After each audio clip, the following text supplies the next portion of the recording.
आज का हमारा ये व्लॉग शूटिंग के हवाले से है। बहुत से लोगों को पता नहीं है निशानाबाजी वैसे भी सुन्नती अमल है, यानी इसको आप सल्लल्लाहु अलैहि वसल्लम ने पसंद फरमाया है। ये वो चंद चीजें जिनका हुक्म दिया है कि ये सीखो, करो इन्हें। तीर अंदाजी यानी कि निशानाबाजी, तैराकी, ये बहुत ज्यादा पसंदीदा अमल है। आज शूटिंग के हवाले से मैं आपको मालूमात भी दे रहा हूँ और साथ में अपना एक्सपीरियंस भी शेयर कर रहा हूँ। बहुत से लोग पाकिस्तान में मुख्तलिफ मकामात शहरों में रहते हैं। शहरों के लिए खास तौर से शूटिंग रेंजेस बनी हुई, उनको पता नहीं कि वो उन रेंज पे जाके शूटिंग कर सकते हैं। बीइंग अ सिविलियन, पाकिस्तान के हर शहरी को आर्म फोर्सेस की ट्रेनिंग दी जाए, जरूरत पड़ने पे वो मर्द मुजाहिद बन के सामने आए। और ये एक ख्याल नहीं बल्कि तसव्वुर है इस्लाम का। इस वीलॉग में आपको मैं जिस जगह पे लेके जा रहा हूँ, ये ट्रेनिंग है, ट्रेनिंग कैंप है और ये बालूचिस्तान में Drills and procedures involved in firing and few do's and don'ts. I urge you all to kindly listen to me carefully and clear all of your doubts before going for fire. As this is a live fire, and remember, bullets has no eyes. Your single mistake can lead to casualty. Ladies and gentlemen, a detail of 10 firers will be formed on this line. This is called firing line. Firing will be conducted from 50 meters. जिन्होंने आज तक बंदूक को हाथ नहीं लगाया था, उन्होंने मुख्तलिफ किस्म के नाज और नखरे के साथ मगर जुर्रत हौसले के साथ शूटिंग की। निशाना दागा और ठीक या गलत इससे फर्क नहीं पड़ता, कोशिश की। एक चीज़ मेरी याद रखनी है ड्यूरिंग दिस कंप्लीट एक्टिविटी, आपसे रिक्वेस्ट है कि वेपन का जो मजल है वो टारगेट की तरफ होगी, उसके अलावा आपने किसी की तरफ पॉइंट नहीं करना। Okay, cock and hook, coaches आपके साथ मौजूद होंगे। ये तमाम एक्टिविटी आपसे वो करवाएंगे और वही आपसे कंडक्ट भी करवाएंगे। ओके, लोड, जब मैं लोड कहूँगा तो मैगजीन आपको दी जाएगी उसी टाइम पे कोचेस की तरफ से, जो कि आप वेपन में इंसर्ट करेंगे। रिलीज बोल्ट, उसके बाद ये रिलीज बोल्ट एक प्रोसीजर है। उसके बाद remove safety, weapon safety position पर लगा होगा। जब मैं आपको बताऊंगा कि रिमूव सेफ्टी, तो आपने सेफ्टी रिमूव करनी है इसकी। एम, फिर आपने एम लेना है। आपने किसी ने फायर नहीं करना जब तक मैं आपको फायर का कॉशन नहीं दूंगा। Okay, on time on target fire. जब मैं फायर कहूंगा तो उसके बाद आपने आराम आराम से 5 राउंड्स आपको दिए जाएंगे, आप अपने टारगेट पर फायर। शूटिंग रेंज का एक्सपीरियंस बहुत अच्छा रहा और मैंने ये बात पहाड़ों के दरमियान रह के महसूस की कि पहाड़ों में खामोशी होती है। अब जब वो गोलियां चलती हैं तो वो गूंजती है आवाज, और ऐसा लगता है कि जंग छिड़ गई है।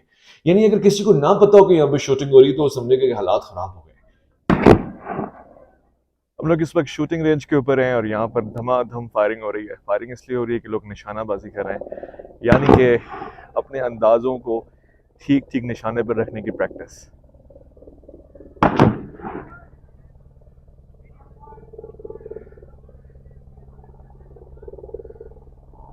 अलबत्ता हमारे दोस्तों ने राइट लेफ्ट बहुत अच्छी शूटिंग की।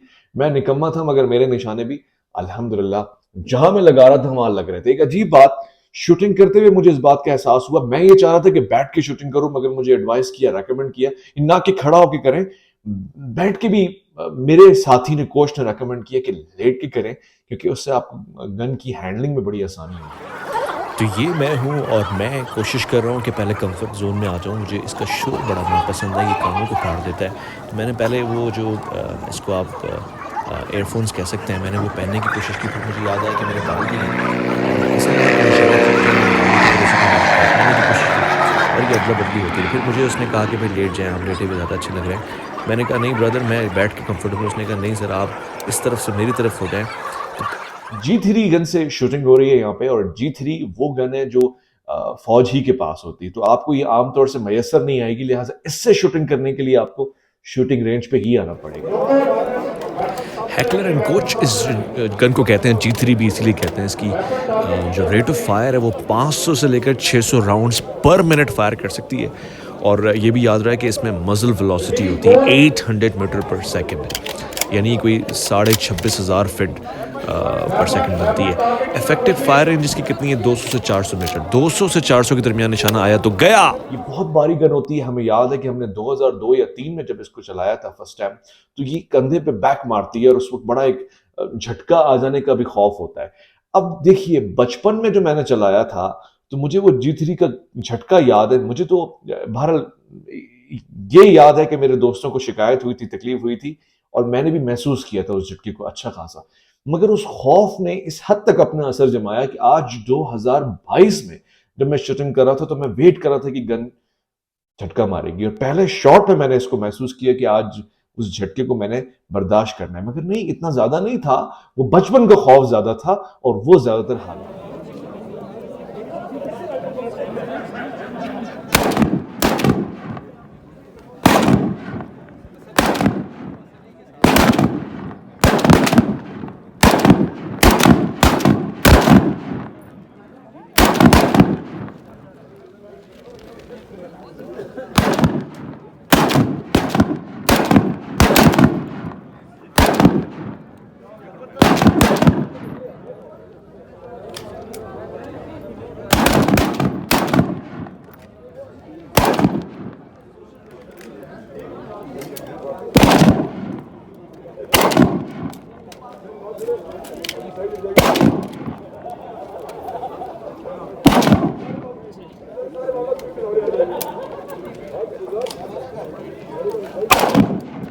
निशाना, मुझसे आप लोग पूछेंगे क्या कि मैंने किस निशाने पे मारा, मेरी रेंज क्या थी।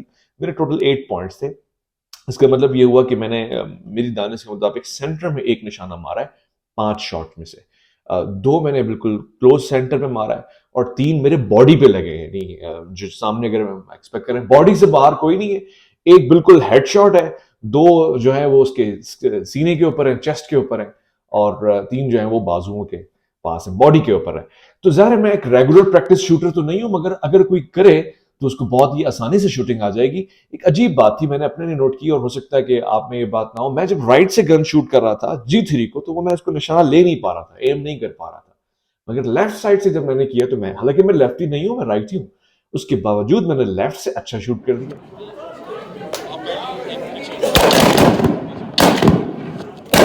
गनर्स मुझसे स्पेशली पूछेंगे कि AK-47 ज़्यादा अच्छी है या G3, तो मैं आपको बताना चाहता हूँ कि G3 ज़्यादा इम्पैक्टफुल है क्योंकि इसके पास 7.62 मिलीमीटर एम्यूनेशन होता है और G3 राइफल ग्रेनेड्स भी फायर कर सकती है। How accurate is G3 rifle? भाई ये तो बहुत एक्यूरेट है, एक्यूरेट और रिलायबल होती है, इस बात की गारंटी है। नेटो भी अपने असल्ट में यही राइफल इस्तेमाल करती रही, बिलो $300 की ये गन मिल जाती है। जब मैंने निशाना दागा है, निशाने पर रखा है, जैसे कि वो इमरान खान सब कहते हैं अपनी नशिस्त पर रखा है, मैंने भी जिंदगी में खानदान के दोस्त अहबाब और दीगर अफराद को इमेजिन किया वो सामने हो, तब जाके निशाना लगेगा। मैं आपको लाखों की बात बता रहा हूँ, अगर आपका निशाना नहीं लगता, ऐसी शख्सियत को तस्वुर में ले आए जिसको आप निशाने पे लाना चाहते हैं और भूनना चाहते हैं, ऐसा खुद ब खुद निशाना आपके जाके लगेगा, ठीक होगा, बिल्कुल।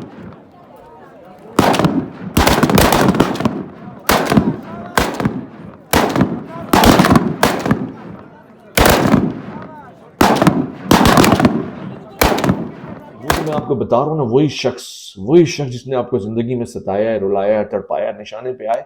निशाना तो कम से कम उसकी वजह से, कमबख्त की वजह से ठीक आए। जिंदगी में एक चीज तो उसकी वजह से ठीक हो जाए।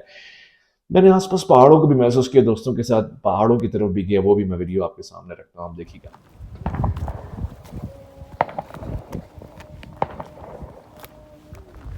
तुझसे बिछड़ूं तो ये खदशा है अकेला हो जाऊं, घूर तन्हाई के जंगल में हिस्सा हो जाऊं। एक तेरे दम से ही शादाब है ये मेरा वजूद, तू नजर फेर ले मुझसे तो मैं सहरा हो जाऊं। दिल की दीवारों पे मरकूम रहे नाम मेरा, कबल इसके कि मैं भूला हुआ किस्सा हो जाऊं। मुझे पहाड़ों से बेइंतहा प्यार है, दिल करता है इन्हें गले लगा लूं, सीने से लगा लूं, चिपट जाऊं जाके। मुझसे ये बातें करते हैं, उसकी बुजुर्गी की बातें। ख्वाहिशमंद हूँ एक दिन ऐसा जमाना आए कि हमारे स्कूल्स भी इतने बड़े हों जहाँ पे एमिंग सिखाई जाए, बच्चे को फौजी ट्रेनिंग दी जाए। इस पूरी वीडियो को आपने देखना है, उसके बाद कमेंट्स करना नीचे। मैं आपके कमेंट्स जाती तौर पर पढ़ रहा हूँ। आपको अंदाजा है कि यूट्यूब चैनल जो मेरा पुराना डिलीट हो गया, बड़ा चैनल था, अब नया चैनल बनाया है, क्योंकि हम बाउंस बैक पे यकीन रखते हैं, जवाबी हमला करते हैं और बार बार उठते हैं, गिरते हैं शहसवारी मैदान जंग में। तो हम गिरे उठे और उठ के उड़ेंगे इंशाल्लाह आपकी बदौलत। और हाँ, अगर आप भी इस शूटिंग रेंज में आना चाहते हैं, कमेंट में अपना नाम लिख दें, अपना शहर लिख दें। मैं कोशिश करूंगा या तो आपके शहर का शूटिंग रेंज का रास्ता आसान कर दूंगा। फीमेल्स भी कर सकती हैं, गर्ल्स भी कर सकती हैं, और आप वीडियो में देखेंगे गर्ल्स ने बड़ी आसानी से किया। कुछ दोस्त हमारे ऐसे थे जो परेशान हो रहे थे, मगर उन्होंने भी एंजॉय किया। ये वो शूटिंग है जो हम कभी कभार करते हैं, यानी क्योंकि गोलियों के साथ करनी होती है ना, इसको निशाने पे रखना होता है, बंदूक बारूद ये सब निकलना होता है। ये वाली शूटिंग हम कम करते हैं, मगर हाँ एक फ़ायर हम रोज़ाना करते हैं, हरदम करते हैं, और हमारे दरमियान तो बहुत से लोग थे, वो मुँह का फ़ायर है। वो आप मुलाहिज़ा फरमाइएगा, मुँह का फ़ायर हम रास्ते में बस में कैसे कर रहे थे। और कौन सा था? इंडियन था? नहीं, कौन सा था? वो था कौन सा? मैंने इस्लामाबाद में पहना। आप वीडियो बना रहे हो? मैंने इस्लामाबाद में पहना। बंगाली ड्रेस आपने पहना था, आपने बंगाली एक ड्रेस कौमी था तो- ड्रेस वो पहना बंगाली था। भी पहले पाकिस्तान में था ना, इसीलिए वो नहीं, प्रमोट नहीं, कर रही है। आप कह रहे हैं कि जुबान उर्दू होनी चाहिए, ठीक है, कल्चरल भी पाकिस्तानी होनी चाहिए। अब मैं इसको क्या समझाऊं? इसने मेरी वो एक बात पकड़ ली तो मैं बोल भी चुकी हूँ कि गलत है। जब उस पर बार बार वही चीज रिपीट करी जाओगे तो कैसे वो सर के ऊपर से जारी डिस्कशन क्लोज। आप एक आप ठीक कह रहे हैं, डिबेट चल रही है। वक्त आया आपको अलविदा कहने का, तो मैं चला और आपको अलविदा कहते हुए ये हमेशा हतमी तौर से यकीन करते हुए कि जब भी आप शूटिंग करेंगे, इस वीडियो को देखेंगे, मुझे याद करेंगे, दुआ करेंगे, कमेंट करेंगे, और हाँ, अपना बहुत ख्याल रखेंगे अपने से बढ़ के मुल्क पाकिस्तान का।